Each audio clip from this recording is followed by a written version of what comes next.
ఓ లేఖ తెలంగాణ రాజకీయాల్లో కలకలం రేపింది.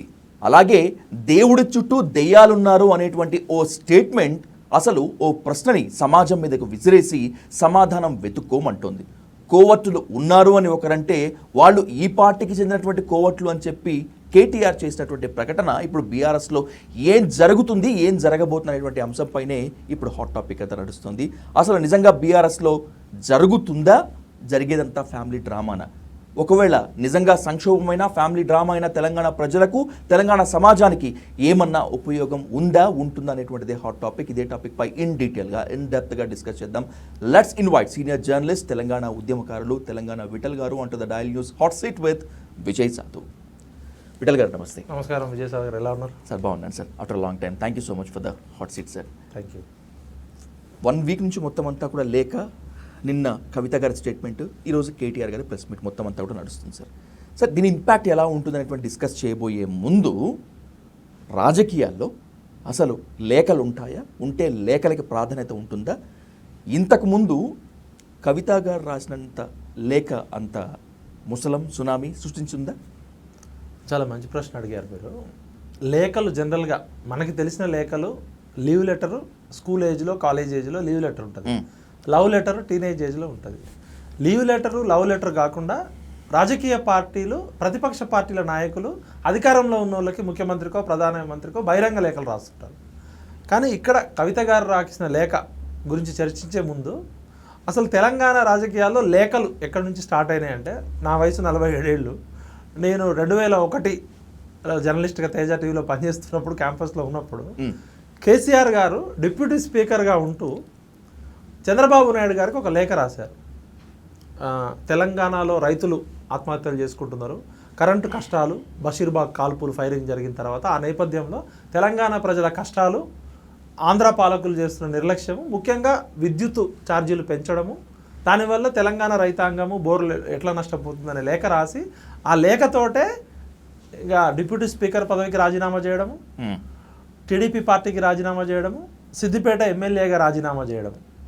అంటే ఒక లేఖ సృష్టించిన సునామీ భూకంపమై ఒక రాష్ట్రాన్ని రెండుగా విభజించే విధంగా, ఆంధ్ర తెలంగాణ ఏర్పడే విధంగా 2001 నాకు గుర్తుండి ఏప్రిల్ 17 పార్టీ ఆవిర్భావ సదస్సు, మే 27 సింహగర్జన, ఏప్రిల్ 16 రాసుంటారు కేసీఆర్ గారు వన్ డే ముందు.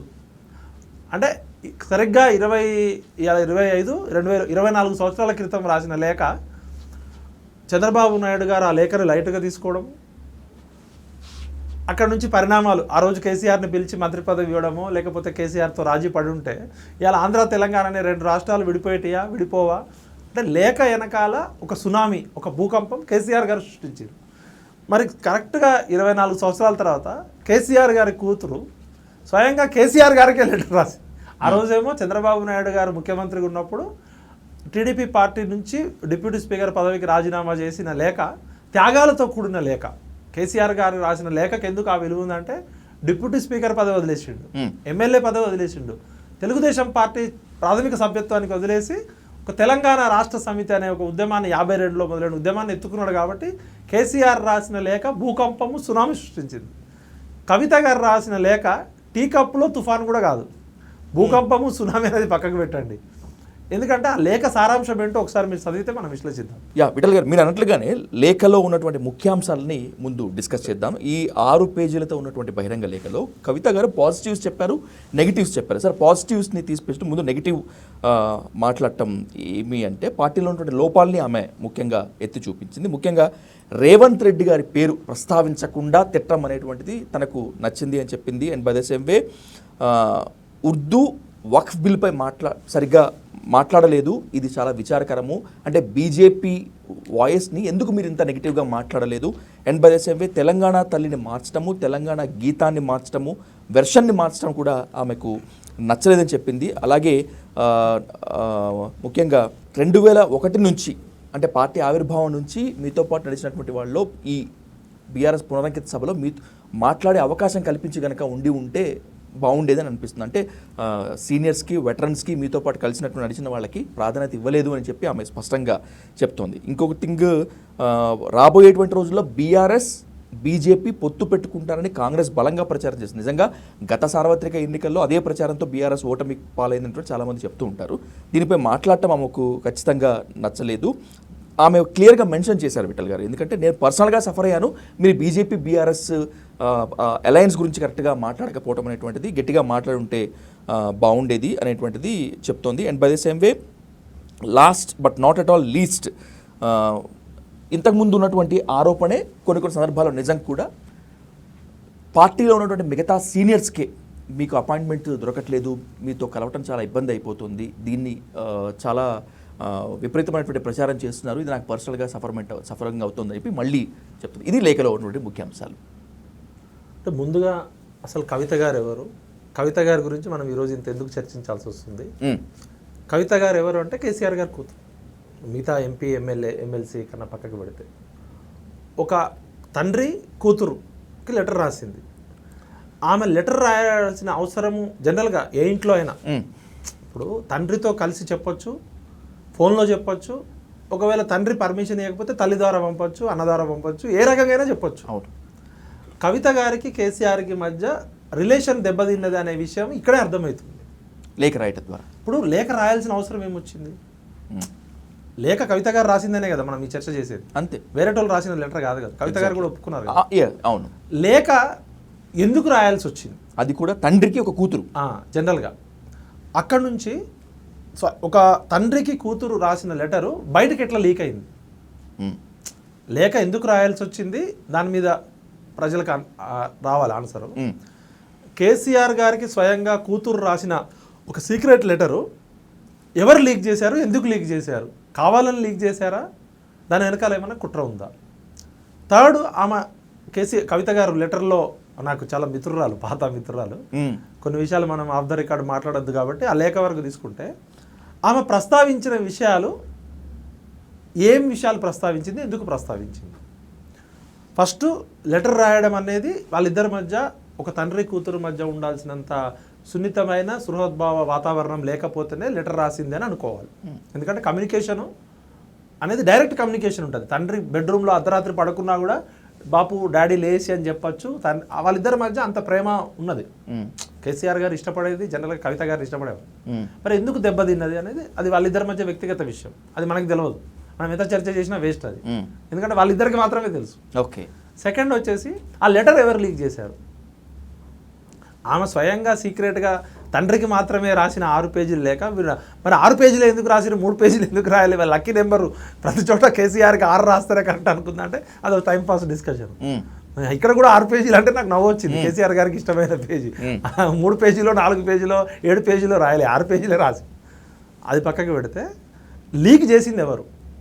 కేసీఆర్ గారి పక్కన ఉండేది సంతోష, మరి కేటీఆరా, హరీషా, వీళ్ళు కాకుండా కేసీఆర్ లీక్ చేసిండు అసలు. ఓకే, కూతురికి ఇంకొక ఎగ్జిట్ ఇద్దాము మాస్టర్ ప్లాన్ వేసి, అటు హరీష్ కేటీఆర్ ఒక దుకాణం నడుపుతారు, ఇటు కవిత ఒక దుకాణం నడుపుతుంది, ఏ దుకాణం బాగా నడిస్తే అది ప్రజలు చూసుకుంటారు అని ఇద్దరి మధ్య పోటీ పెట్టిండా. కేసీఆర్ గారిని మనము ఆయన బ్రెయిన్లో ఎట్లాంటి ఆలోచనలు వస్తాయి అనేది ఎవరికి చెప్పలేరు. ఆయన 24 hours 365 days పవర్ పాలిటిక్స్ని భారతదేశంలో ఆయన ఎంజాయ్ చేసినంత ఎవరు ఎంజాయ్ చేయరు.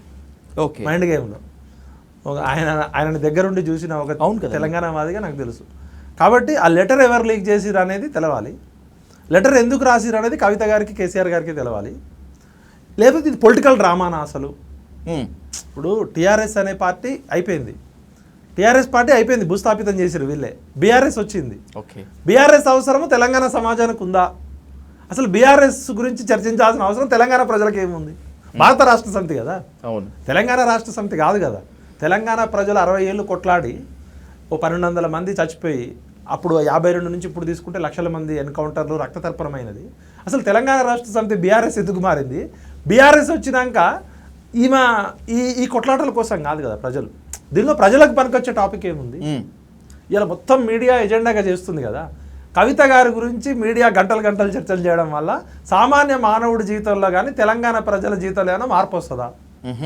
అది జస్ట్ ఒక కుటుంబంలో, ఇప్పుడు జనరల్గా ఏ కుటుంబంలోనైనా సమాజంలో జరిగే సంఘర్షణ వాటాల కొట్లాట, కుటుంబంలో జరిగే ఘర్షణ ఆధిపత్యం ఉండొచ్చు, బంగారం కోసం కొట్లాటలు జరుగుతాయి, భూమి కోసం కొట్లాటలు జరుగుతాయి, పెత్తనం కోసం కొట్లాటలు జరుగుతాయి. ఇది ఎట్లుందంటే నేను ఇందాక వస్తున్నప్పుడు ఒక క్యాబ్ డ్రైవర్ని అడిగితే, సార్ కళ్ళు కాంపౌండ్ దగ్గర తాగుబోతులు కొట్లాడుకున్నట్టు దొంగ బంగారం తెచ్చుకున్నాక దొంగతనం చేసినాక ఈ దొంగ బంగారం కోసం కొట్టుకుంటారు కదా, అట్లుంది సార్ వీళ్ళ పంచాయతీ. వీళ్ళు 11 సంవత్సరాలు అధికారంలో 10 సంవత్సరాలు ఉండి వీళ్ళు ఏం కోల్పోయారు సార్? అసలు వీళ్ళు ఏమైనా ప్రాణాలు కోల్పోయిన కుటుంబాలా, లేకపోతే తెలంగాణ ఉద్యమంకి ముందు తెలంగాణ ఉద్యమం తర్వాత వీళ్ళు ఏమైనా ఆస్తులు కోల్పోయారా? వీళ్ళంతా బెనిఫిషియర్స్ సార్, లబ్ధిదారులు. తిన్నదరక్క కొట్లాడుకుంటారు అన్నాడు ఒక కార్ డ్రైవర్. నాకు దిమ్మ తిరిగిపోయింది ఒకటేసారి. ఓకే, మనం మీడియాలో ఒక వారం రోజులు కవిత గురించి తిరుగుతుంటే ఒక కార్ డ్రైవరు దీని గురించి చర్చ చేయడం వల్ల ఏమొస్తుంది సార్, మా జీవితాల్లో ఏమైనా మార్పు వస్తుందా, మీకేం పర్లేదు జర్నలిస్టులకు అని తిడుతున్నాడు. కవిత గారి నాన్నగారికి మధ్య ఒక కుటుంబంలో జరిగే అంతఃపురంలో కొట్లాటలు కావచ్చు. ఇవాళ భారతదేశంలో ఏ కుటుంబంలోనైనా డబ్బు అధికారం ఉన్న చోట అన్ని ప్రాంతీయ పార్టీలలో కొట్లాటలు జరుగుతాయి. నీకు ప్రాంతీయ పార్టీలో కొట్లాటలు జరిగిన కుటుంబం ఏముంది చెప్పండి? ఇదేదో పెద్ద ఏడో వింత అయినట్టు మీడియా మొత్తం దీన్ని ఎజెండాగా తీసుకున్నారు. ఇక్కడ విషయం ఏంటంటే కవిత గారు బిట్వీన్ ద లైన్ రాసిన దానిలో కీలకమైన అంశం ఏంటంటే బీజేపీ పార్టీ మీద మీరు ఎందుకు మాట్లాడలేదు అనేది. ఇక్కడ మనం పొలిటికల్ అనాలిసిస్ చేయాలి. ఇప్పుడు మనం అల్టిమేట్గా మన ఇద్దరం ఇంతసేపు మాట్లాడడం వల్ల మనం ప్రజలకు పనికొచ్చేది మాట్లాడాలంటే బీజేపీ మీద మీరు ఎందుకు మాట్లాడలేదని కవిత గారు రాసిరంటే, మనము ఇంతకుముందు జరిగిన ఎలక్షన్ ఏం చెప్పండి, లేటెస్ట్ ఎలక్షన్ తెలంగాణలో లేటెస్ట్ ఎలక్షన్ ఏం సార్వత్రిక ఎలక్షన్, మొన్న జరిగిన ఎలక్షన్లో కరీంనగర్, ఆదిలాబాద్, నిజామాబాద్, ఆదిలాబాద్ 4 జిల్లాలు, మెదక్, ఆదిలాబాద్, కరీంనగర్, ఈ 4 జిల్లాల గ్రాడ్యుయేట్ ఎలక్షన్ ఎవరు గెలిచారు? బీజేపీనే. టీచర్స్ ఎమ్మెల్సీ బీజేపీనే. మరి 2 ఎన్నికల్లో టీఆర్ఎస్ పాత్ర ఏంది చెప్పండి, మీరు చెప్పండి. అంతే, నథింగ్, ఏది లేకుండా పార్టిసిపేట్ చేయలే కదా. లేదు కదా. అవును, తెలంగాణ కోసం పుట్టిన పార్టీ అని చెప్పిన పార్టీ తెలంగాణ రాష్ట్రంలో 14 ఏళ్ళు పోరాటం చేసి 10 ఏళ్ళు అధికారంలో ఉన్న పార్టీ ఎందుకు పోటీ చేయలేదు? ఎగ్జాక్ట్లీ. అంటే బీజేపీకి వీళ్ళకి ఉన్న అంతర్గత ఒప్పందమా, లేదా పోటీ చేయడానికి భయపడ్డారా? అక్కడ నుంచి సీన్ కట్ చేస్తే అంతకుముందు ఏం ఎలక్షన్ జరిగినాయి అంటే ఎమ్మెల్సీ కన్నా ముందు ఏం ఎలక్షన్ జరిగినాయి? ఎంపీ ఎలక్షన్లలో బీజేపీకి ఎన్ని సీట్లు వచ్చినాయి? ఎన్ని వచ్చినాయి? 8 వచ్చినాయి. అంతే. కాంగ్రెస్కి 8 వచ్చినాయి. ఎంఐఎంకి అంతే. ఉన్న 17లో బీజేపీకి 8, కాంగ్రెస్కి 8, ఎంఐఎంకి 1. మరి టీఆర్ఎస్కి ఎన్ని వచ్చినాయి? అంటే అక్కడ బీఆర్ఎస్ ఎవరితో కాంప్రమైజ్ అయింది? బీఆర్ఎస్ ఎవరితో కాంప్రమైజ్? ఒక సీటు కూడా రాలేదు. అంటే కాంప్రమైజ్ అయిందా, కావాలనే అక్కడ అయిందా? అంతకుముందు ఎలక్షన్ తీసుకుంటే టీఆర్ఎస్ని, బీఆర్ఎస్ పార్టీని ప్రజలు పంపించారు కదా. అంతే. అంటే దీనికి ముందు జరిగిన కొన్ని సంఘటనలు చెప్పాలి మనం. ఎప్పుడు కూడా పాలిటిక్స్లో కాంటెక్స్ట్, ప్రీటెక్స్ట్, కంటెంట్, సిచ్యువేషన్స్ అనేది డామినేట్ చేస్తుంటాయి. ఎవరు మంచోళ్ళు చెడ్డోళ్ళు కాదు, సిచ్యువేషన్ని బట్టి మారుతుంటారు మనుషులు. బండి సంజయ్ గారు ప్రెసిడెంట్గా ఉన్నప్పుడు ఒక మామూలు కార్పొరేటర్ స్థాయి నుంచి ఒక ఎంపీ అయ్యి బండి సంజయ్ కేసీఆర్తో డి అంటే డి అనే విధంగా ఫామ్ హౌస్లో ఉన్న కేసీఆర్ని బయటకు తీసుకొచ్చిండు. రోజుకు ఒక లొలి పెట్టిండు బండి సంజయ్ అన్న. అవును, బండి సంజయ్ గురించి అసలు నేను మాట్లాడనన్న కేసీఆర్ బండి సంజయ్ గారి గురించి ప్రెస్ మీట్లు పెట్టాల్సిన స్థాయికి తీసుకొచ్చిండు. అటువంటి టైంలో దుబ్బాకలో బీజేపీ గెలిచింది, దుబ్బాకలో దుమ్మురేగింది. జిహెచ్ఎంసీ ఎలక్షన్లో 48 సీట్లు వచ్చినాయి. హుజూరాబాద్ మన ఈటల రాజేందర్ గారిది, హుజూరాబాద్లో గెలిచింది. అంటే 3 చోట్ల బండి సంజయ్ గారు ప్రెసిడెంట్ ఉన్నప్పుడు బీజేపీ రైజింగ్ అయిందా లేదా? ఎగ్జాక్ట్లీ. అవును. అటువంటి స్పీడ్గా వెళ్తున్న బీజేపీ బండి సంజయ్ బండిని కాళ్ళల్లో కట్టబెట్టి ఆపింది ఎవరు? అల్టిమేట్గా కేసీఆర్ అంటారు. బండి సంజయ్ ప్రెసిడెంట్గా పనిచేసి పెర్ఫార్మెన్స్ సక్సెస్ అయిందా, ఫెయిల్ అయిందా? సక్సెస్ఫుల్ ప్రెసిడెంట్ని తీసేసింది ఎవరు? బీజేపీ అధిష్టానమే. అంటే బీజేపీ ఎందుకు తీసేసింది? కేసీఆర్ పెట్టిన డిమాండ్ తోటే అంటారు. నేను ఏమంటున్నా అంటే ఇక్కడ ఎమ్మెల్సీ ఎలక్షన్లో బీఆర్ఎస్ పోటీ చేయలేదు. ఓకే. ఎంపీ ఎలక్షన్లో గుండు సున్నా తెచ్చుకుంది. ఎమ్మెల్యే ఎలక్షన్లో ఓడిపోయారు. అంతకుముందు బండి సంజయ్ గారిని తీసేయడంలో కేసీఆర్ కుటుంబంలో ఎవరి పాత్ర ఉంది? ఎవరి పాత్రతోటి మోడీ గారు, అమిత్ షా గారు పనిచేస్తున్న అధ్యక్షుడిని తీసేసారు. అప్పటి వరకు బీజేపీ వర్సెస్ బీఆర్ఎస్ అనే నెరేటివ్ నడుస్తుంది. కాస్త ఎప్పుడైతే బండి సంజయ్ గారిని తీసి బండకేసి బాధిర్రో సొంత పార్టీ నాయకులు, అక్కడ కవిత గారిని అరెస్ట్ చేయకపోవడము, మొన్న అది మునుగోడులో ఓడిపోవడము, దాంతో బీజేపీ కాస్త రన్నింగ్ రేస్లోంచి వెనక్కి వచ్చి రేవంత్ రెడ్డి గారు వచ్చేసారు ఆ పాత్రలోకి. రేవంత్ రెడ్డి గారు స్వతహాగానే వాక్చాతుర్యం ఉంది. ఆయన కేసీఆర్ నెగిటివ్ ఎనర్జీని పాజిటివ్గా మార్చుకొని మార్పు రావాలని ప్రజలు కోరుకున్నారు. కాంగ్రెస్ రావాలనే స్లోగన్ సునీల్ కనుగోలు పెట్టిండు. మార్పు రావాలంటే కేసీఆర్ పోవాలని. అవును. అంటే పాలిటిక్స్లో ఎప్పుడు కూడా తెర వెనుక చీకటి ఒప్పందాలు జరుగుతుంటాయి. నాకు ఒక 40 సంవత్సరాలు కేసీఆర్ కుటుంబానికి దగ్గరగా ఉండి తెలంగాణ ఉద్యమంలో కీలకంగా పనిచేసిన ఒక న్యాయవాద వృత్తిలో ఉన్న కీలకమైన వ్యక్తి నాకు ఇచ్చిన సమాచారం ప్రకారం ఎలక్షన్స్కి ముందు, అసెంబ్లీ ఎలక్షన్స్కి ముందే సిబిఐ, ఈడీ, విజిలెన్స్, ఎన్ఫోర్స్మెంట్ కేంద్ర ప్రభుత్వ సంస్థలు, అంటే సిబిఐ కాకుండా మిగతా సంస్థలు ఇక్కడ జరుగుతున్న ఆర్థిక దోపిడీ మీద ప్రత్యేక ఎంక్వైరీ చేసినప్పుడు కొన్ని మనం అప్పుడు చూసినాం. మెట్రో డ్రగ్స్ కరోనా టైంలో ఎవరో బండి పార్థసారథి రెడ్డి ఎవరో ఇంటి నిండా రూముల నిండా డబ్బులు వచ్చినాయని చూసినాం. కొంతమంది ఇంట్లో అక్కడ ఈడీ రైడ్స్ అయినాయి, ఇక్కడ ఈడీ రైడ్స్ అయినాయి అని. ఫినిక్స్ అనే కంపెనీకి కేసీఆర్ కుటుంబానికి ఉన్న సాన్నిహిత్య సంబంధము కేటీఆర్కి బినామీగా ఉందని చెప్పిన ఆరోపణలు రావడంతో సెంట్రల్ అధికారులు ఇన్కమ్ ట్యాక్స్ కావచ్చు ఇవన్నీ దాడి చేస్తే వాళ్ళకు వచ్చిన ఇన్ఫర్మేషన్ మీద ప్రత్యేక బృందాలు ఢిల్లీ నుంచి వచ్చినాయి. కానీ ఇక్కడ ఏమీ దొరకలే వాళ్ళకి డాక్యుమెంట్స్. అటువంటి సమయంలో ఫినిక్స్లో పనిచేసే ఒక డ్రైవరు, ఒక లో లెవెల్ ఉద్యోగం ఇచ్చిన ఇన్ఫర్మేషన్ తోటి ఫినిక్స్ వాళ్ళు మహాప్రస్థానం అని ఒక శ్మశాన వాటిక పెట్టారు.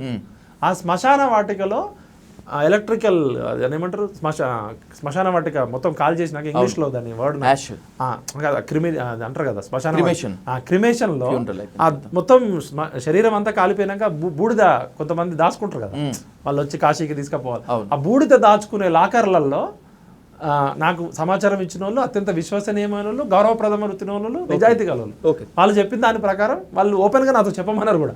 మీరు మీడియాకి చెప్పండి, ఏం కాదు, ఏమైనా అయితే మేము చూసుకుంటామని కూడా చెప్పారు. వాళ్ళు ఇచ్చిన ప్రకారం, ఇది నా సొంత కవిత్వం కాదు, నా సొంత ఇన్ఫర్మేషన్ కాదు. దాదాపు 20 లాకర్లలో వీళ్ళు దాచిన డాక్యుమెంట్స్లలో కేసీఆర్, కేటీఆర్ కుటుంబానికి సంబంధించిన అత్యంత విశ్వసనీయమైన సమాచారం సెంట్రల్ గవర్నమెంట్ చేతిలో దొరికింది. అప్పుడే కేసీఆర్ జుట్టు, కేటీఆర్ జుట్టు దొరికిపోయింది. అక్కడ నుంచి బీజేపీ గేమ్ ఆడడం స్టార్ట్ చేసింది అని చెప్పి ఆ తర్వాత జరిగిన పొలిటికల్ పరిణామాలు ఏంటంటే, ఆ సందర్భంలో కేజ్రీవాల్ గారు ఇక్కడికి వచ్చారు, కుమారస్వామి గారు ఇక్కడికి వచ్చారు.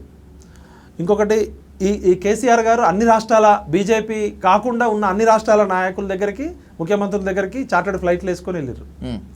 చాలా రాష్ట్రాలకి పార్టీ ఫండింగ్ ఇస్తా అని చెప్పారు. రాజ్దీప్ సర్దేశాయ్ గారు, ఎన్డీటీవీ ఇంతకుముందు రాజ్దీప్ సర్దేశాయ్ గారు కేసీఆర్ గారిని దేశ ప్రధాని కానీ ఉప ప్రధాని కానీ రాష్ట్రపతి పదవి ఇస్తా అంటే ఈ దేశంలో ఉన్న అన్ని సీట్లకి బీజేపీకి పోటీగా ఖర్చు పెట్టే అంత డబ్బు నేను ఖర్చు పెడతా అని చెప్పి రాజ్దీప్ సర్దేశాయ్ గారు చెప్పారని ఒక ఇంటర్వ్యూ వచ్చింది.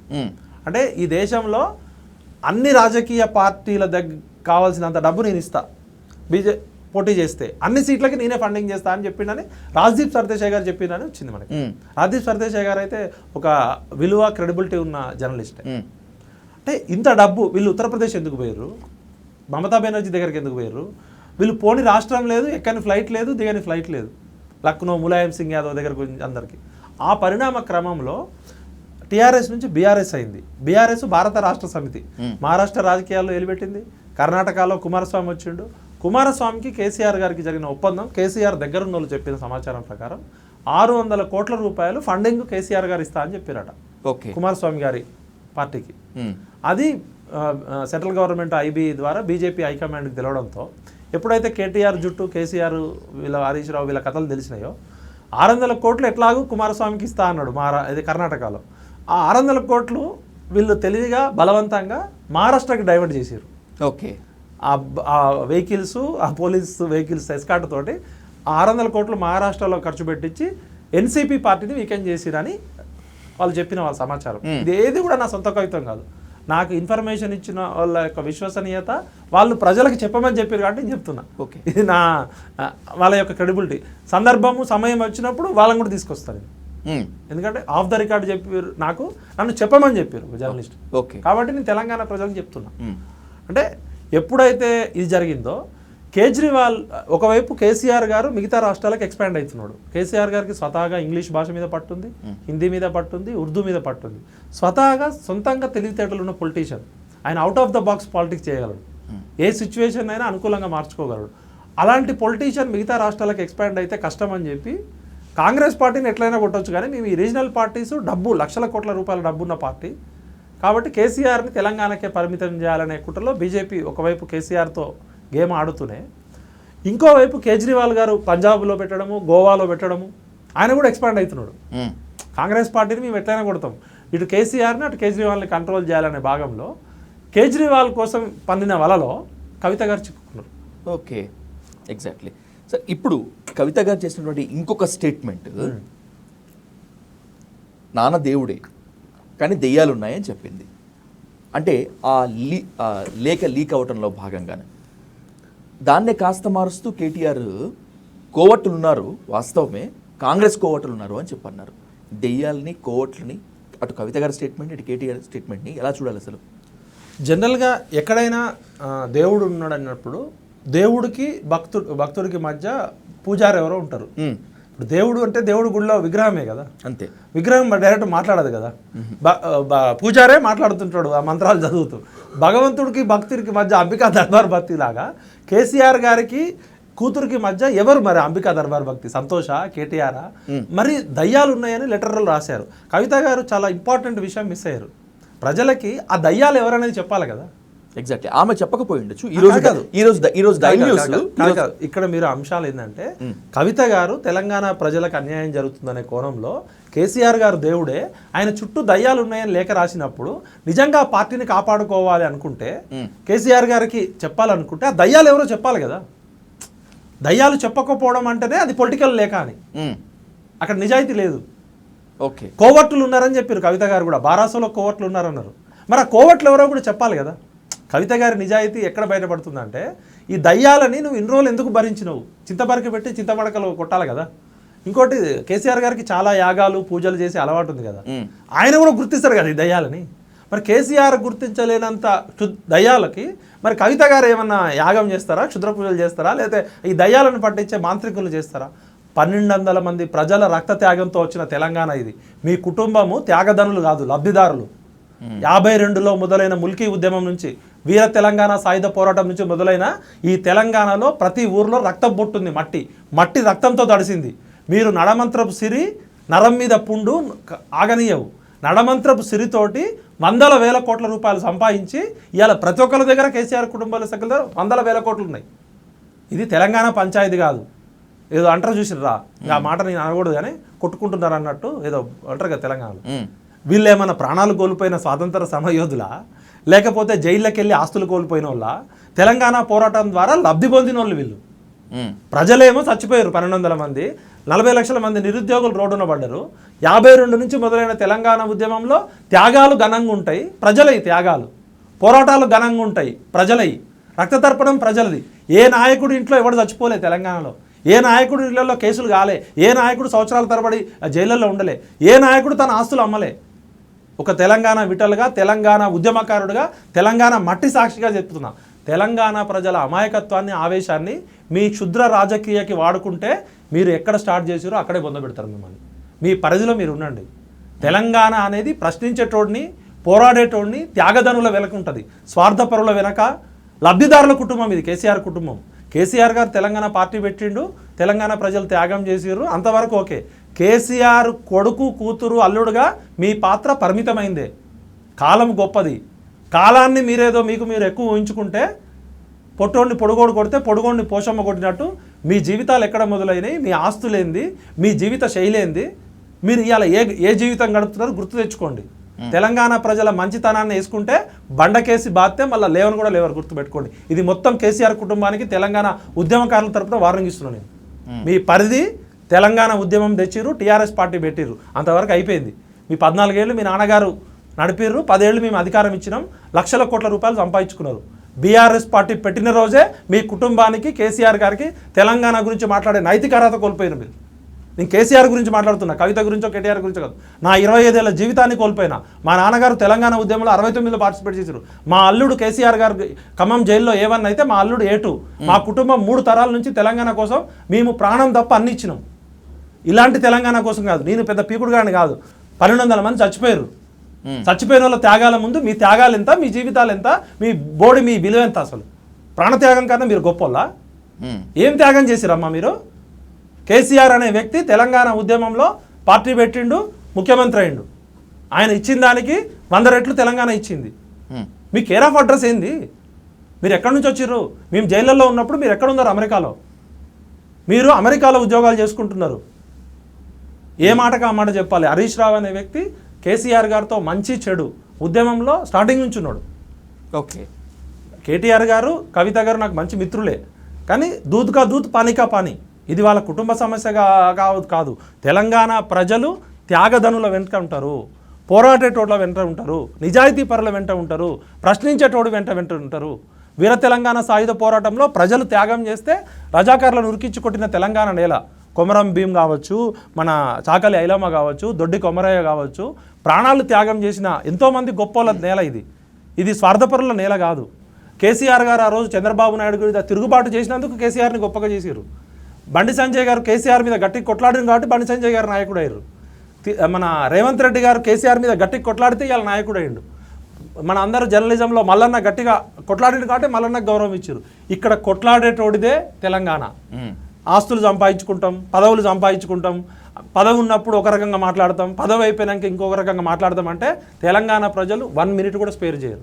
తెలంగాణ అంటే త్యాగం, తెలంగాణ అంటే ధైర్యం, తెలంగాణ అంటే నిజాయితీ. ప్రాణాలని తృణప్రాయంగా తీర్చే తెలంగాణ అస్తిత్వము, తెలంగాణ ఆత్మకు దగ్గర రాజకీయ నాయకులు లేకపోవడం తెలంగాణ సమాజం యొక్క దౌర్భాగ్యం. ఇలాంటి చెత్త రాజకీయ నాయకులను అందరినీ కట్టగలిపి పాతాళంలో బాత పెట్టాలి. వీళ్ళు స్వార్థపరులు, వీళ్ళు లబ్ధిదారులాగా ఉండండి.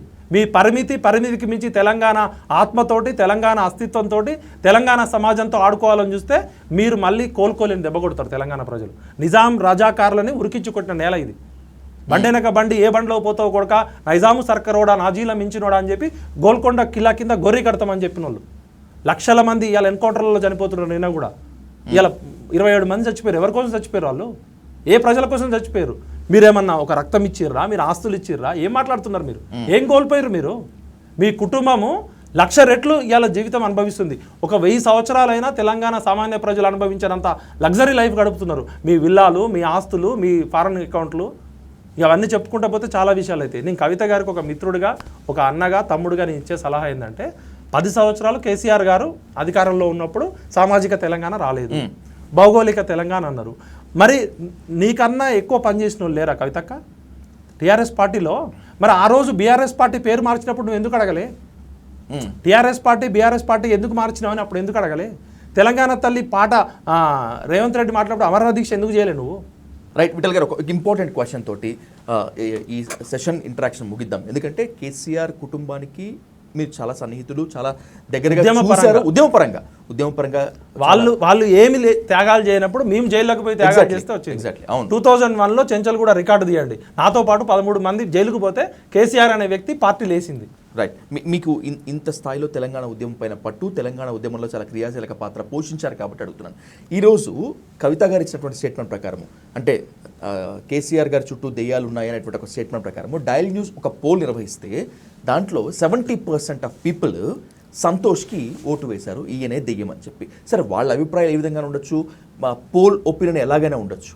మీరు చెప్పండి, ఒకవేళ నిజంగా కేసీఆర్ చుట్టూ దెయ్యాలు ఉంటే హరీష్ రావా, కేటీఆర్, సంతోష, లేకపోతే కవితనేనా? సార్, నేను మీరు అడిగిన క్వశ్చన్తో విధిభేదిస్తూ కేసీఆర్ గారే తనకు తాను సెల్ఫ్ గోల్ చేసుకున్నాడు. వీళ్ళు ఏముంది సార్, వీళ్ళు కేసీఆర్ లేకపోతే వీళ్ళు ఎవరు సార్? అసలు కవిత ఎవరు, కేటీఆర్ ఎవరు, హరీష్ ఎవరు, సంతోష్ ఎవరు?